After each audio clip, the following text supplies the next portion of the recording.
करें अपने मुकदमे की पैरवी करने के लिए, तो आप तैयार हैं? हाँ, तो 32 और 353 का आपने विशेष जिक्र किया। 21 तरीके की धाराएं उन्होंने इस तरीके का कृत्य किया है, तो इस मुकदमे में आखिर किन्नरों का नाम क्यों नहीं दर्ज किया गया है? किन्नरों पर तमाम वो गंभीर धाराएं क्यों नहीं लगाई गई हैं? क्या लगाई नहीं जा सकती हैं? क्या कभी बिस्लू राज अब जेल से बाहर छूट भी पाएंगे या फिर अब जेल में ही रहेंगे? कोई ऐसी भी धारा है जो गैर जमानती हो, तत्काल गिरफ्तारी हो जाए और उनको जमानत भी ना मिले? फौजी है, पहले तो षड्यंत्र के तहत बहुत सारे वीडियोज बनाती है, लाखों लाख रुपए कमाती है, खूब कायदे का व्यूज कमाती है, बढ़िया पैसा कमा। अब स्थिति है कि जब उस पर मुकदमा पंजीकृत हो गया, उसके कुछ दिन पहले वो जाती है वैष्णो देवी, फिर वहां से लौट कर आती है, थाने का घेराव करवाती है, और जब मुकदमा पंजीकृत हो गया तो अब वो हॉस्पिटल में बिगो लगवा के लेट जाती है। क्या लगता है कि हॉस्पिटल में एडमिट हो जाने से अब वो निरापराध हो, खाना बना करके हॉस्पिटल में खुद को एडमिट कराई है, तो निश्चित तौर पर उन पे एक और मुकदमा लिखा जा सकता है, लगा दी गई। अब इनको सरेंडर करना चाहिए या फरार हो जाना चाहिए, भाग जाना चाहिए, या इसके बीच में भी कुछ ऐसा विधान है जिससे अपने आप को बचा? थाने में जाकर तांडव करना कहीं से भी किसी भी तरीके से जो है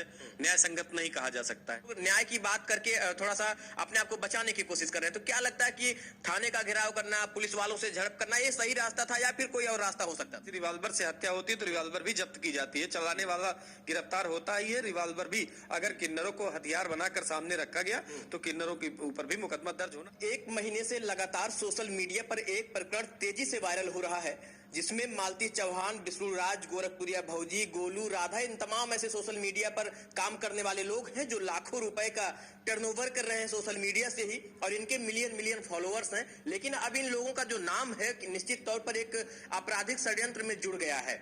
इन लोगों ने पहले मालती चौहान को मरने के लिए प्रेरित किया, ऐसा तमाम लोगों का कहना है, और इसके बाद अब जब मालती चौहान की डेथ हो गई तो इन लोगों ने वीडियो बना बना करके कायदे का पैसा कमाया, और इस पैसा कमाने से इतना बाज नहीं आए, ये थाने का घेराव भी करते हैं, पुलिस की वर्दी पर हाथ भी लगाते हैं, पुलिस वालों से झड़प भी करते हैं, और इतना ही नहीं, ये लोग थाने में जाते हैं, वहां दस्तावेज भी फाड़ देते हैं। ऐसा मैं नहीं कह रहा हूं, ऐसा महुली थाने की पुलिस कह रही है, जो तहरीर थाने में प्राप्त है।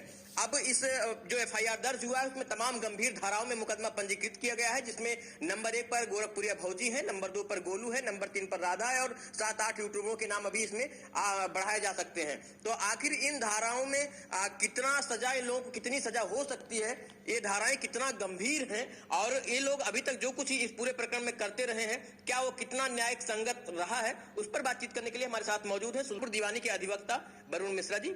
इनसे बातचीत करेंगे। सर, स्वागत है आपका। बहुत बहुत धन्यवाद। सर, जैसा कि मैंने अभी बताया और आपने सुना भी कि सोशल मीडिया पर इन लोगों के कई मिलियन फॉलोअर्स हैं, और लगातार ये कंट्रोवर्सी जारी है, जिसमें एक की जान भी चली गई। आप इसके बारे में पहले क्या कहेंगे?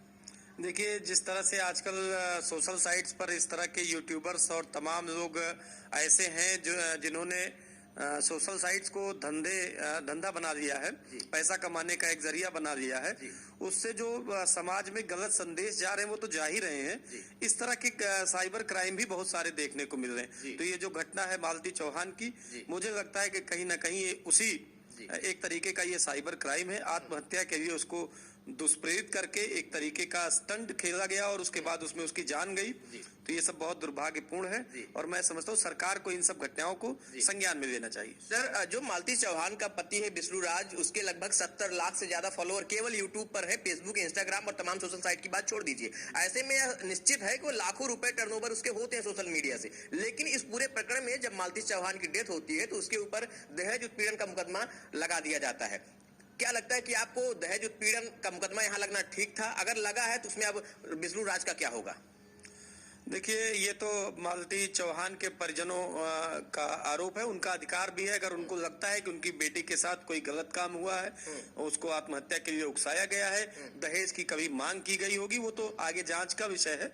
लेकिन यह है कि मालती के माता पिता की बात सुनी जानी चाहिए। अगर मुकदमा लगा है तो उनकी शिकायत पर ही लगा होगा, और वो सही लगा हुआ। जो बिस्लू राज के फैंस फॉलोअर्स हैं उनमें बड़ी निराशा है, नाराजगी है। वो लोग भी अपने चाहने वाले, उसके जो चाहने वाले हैं वो लोग बहुत निराश है इस बात को लेकर कि दहेज उत्पीड़न में। अब क्या लगता है, क्या कभी बिस्लू राज अब जेल से बाहर छूट भी पाएंगे या फिर अब जेल में ही रहेंगे? देखिए, फॉलोअर्स का निराश होना वो कानून पर निर्भर नहीं करता है। संजय दत्त जी के भी बहुत सारे फॉलोअर थे, लेकिन जब उनको टाड़ा लगा था उनके ऊपर, कानून का पालन उनको भी करना पड़ा, उनको भी जेल जाना पड़ा। विष्णु राज जी को भी जाना पड़ेगा, उसमें कोई बड़ी बात नहीं है। सवाल ये है कि जो सोशल साइट्स का दुरुपयोग हो रहा है जिस तरीके से, चाहे विष्णु राज हो या ये गोरखपुरिया भौजी जैसे तमाम जो इस समय यूट्यूब पर चल रहे हैं, सवाल यह है कि सरकार इनके बारे में क्या सोच रही है, जिससे समाज में एक मैसेज गलत पास हो रहा है। तमाम आजकल बच्चों के हाथ में फोन है, वो देख रहे हैं। 70 लाख फॉलोअर होने का मतलब कहीं ना कहीं बच्चे भी उसमें इन्वॉल्व होंगे, तो इससे जो समाज में गलत संदेश जा रहा है, सरकार इस पर क्या कर रही है, ये भी बहुत महत्वपूर्ण है। अभी सर हाल ही में, चूंकि आपके हाथ में वो मुकदमे की कॉपी भी है, हाल ही में ये लोग कहते हैं कि मालती चौहान को हम न्याय दिलाने के लिए थाने गए थे, थाने का इन लोगों ने घेराव किया था, उसमें कई किन्नर भी थे, किन्नर समाज के लोग थे। फिर वहां की पुलिस ऐसा कहती है कि इन लोगों ने दस्तावेज फाड़ दिए, हम लोगों से गाली गलौज किए, कॉलर पकड़ा, मारे पीटे, बहुत सारी चीजें उसमें आई। तो क्या लगता है सर, ये कहीं से भी न्याय संगत था क्या? नहीं, देखिए, थाने में जाकर तांडव करना कहीं से भी किसी भी तरीके से जो है न्याय संगत नहीं कहा जा सकता है। ये घटना गलत है। इन लोगों को थाने पर जाकर इस तरह का दुर्व्यवहार नहीं करना चाहिए था। अगर किया है तो पुलिस ने मुकदमा भी दर्ज किया है और फर्दर इन्वेस्टिगेशन में बातें और भी खुलकर आएंगी सामने की क्या है, ये भी एक स्टंट था पैसा कमाने का या फिर वास्तव में उसके परिवार के लिए न्याय की मांग थी, मालती के लिए न्याय की मांग थी, ये तो जांच के बाद ही आफ्टर इन्वेस्टिगेशन पता चलेगा।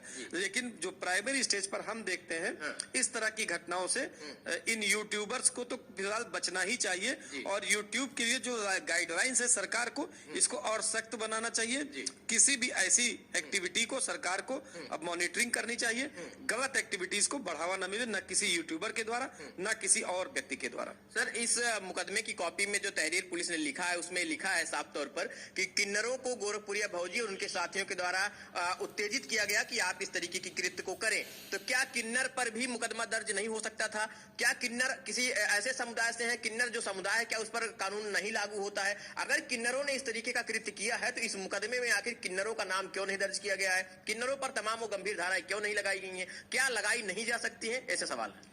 नहीं, किन्नरों को थर्ड जेंडर की परमिशन सरकार द्वारा मिली हुई है, बिल्कुल उन पर मुकदमा लिखा जाना चाहिए था। किन्नर भी हमारे समाज से ही है, बराबरी का दर्जा है, उनके ऊपर भी मुकदमा लिखा जाना चाहिए था। किन कारणों से पुलिस वालों ने नहीं लिखा, ये बहुत सोचने का विषय है। क्यों नहीं लिखाया गया, ये भी मुझे लगता है जांच का विषय होना चाहिए। या तो ये यहाँ पर पुलिस गलत है या फिर यूट्यूबर्स गलत है। मुकदमा अगर हो रहा था तो कानून सबके लिए एक बराबर है, उन पर भी मुकदमा होना चाहिए था अगर किन्नर भी दोषी हैं इस घटना में तो। सर, जबकि तहरीर में पुलिस स्वयं लिख रही है कि किन्नरों द्वारा ऐसा कृत्य किया गया जिसमें गोरखपुरिया भौजी उनके साथियों द्वारा उनको उत्तेजित किया गया। उत्तेजित करके अगर किसी किन्नर द्वारा काम कराया गया तो पहले तो मुझे लगता है प्राथमिकता में उनका नाम होना चाहिए था। हाँ, बिल्कुल होना चाहिए था। अगर किसी रिवॉल्वर से हत्या होती है तो रिवॉल्वर भी जब्त की जाती है, चलाने वाला गिरफ्तार होता ही है, रिवॉल्वर भी। अगर किन्नरों को हथियार बनाकर सामने रखा गया तो किन्नरों के ऊपर भी मुकदमा दर्ज होना चाहिए था। क्यों नहीं दर्ज हुआ ये मुझे नहीं लगता, पता नहीं क्यों। सर, जो न्याय दिलाने की लोग बात कर रहे हैं, लोग कह रहे हैं हम लोग न्याय मांगने की बात गए थे, हम लोग कह रहे थे कि न्याय मिले, मालती चौहान को लोग प्रयास कर रहे थे, तो उसमें वो लोग न्याय की बात करके थोड़ा सा अपने आप को बचाने की कोशिश कर रहे हैं। तो क्या लगता है कि थाने का घेराव करना, पुलिस वालों से झड़प करना, ये सही रास्ता था या फिर कोई और रास्ता हो सकता था? देखिए, जहां तक न्याय की बात है तो हत्या के बदले में हत्या करना न्याय थोड़ी होता है।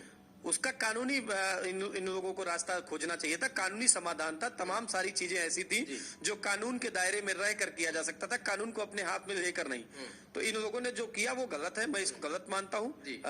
एक अधिवक्ता होने के नाते मुझे लगता है कि ये बातें ट्यूब और फेसबुक की बढ़ती हुई लोकप्रियता को देखकर और इसमें संशोधन की आवश्यकता है, इस कानून को और कड़ा करने की आवश्यकता है। चूंकि आज मोबाइल की पहुंच हर घर में, हर व्यक्ति के पास है और अब ये धीरे धीरे बच्चों तक हमारी 2-3 धाराएं आपने मुझे बताई, थोड़ा इस धारा के बारे में थोड़ा सा हमारे दर्शकों को बताएं। 332 और 353 का आपने विशेष जिक्र किया, एक किस तरीके की धाराएं? 332 और 353 ये है, जब कोई लोक सेवक सरकारी कर्मचारी को आप परेशान करते हैं, उसे मारने की नीयत से उस पर हमला करते हैं, उसके रजिस्टर को फाड़ते हैं, कोई जरूरी कागज नष्ट करते हैं, सरकारी कागज नष्ट करते हैं, तो उस परिस्थितियों में ये धाराएं एप्लीकेबल होती हैं और इन पर जो है सजाएं भी ठीक ठाक है।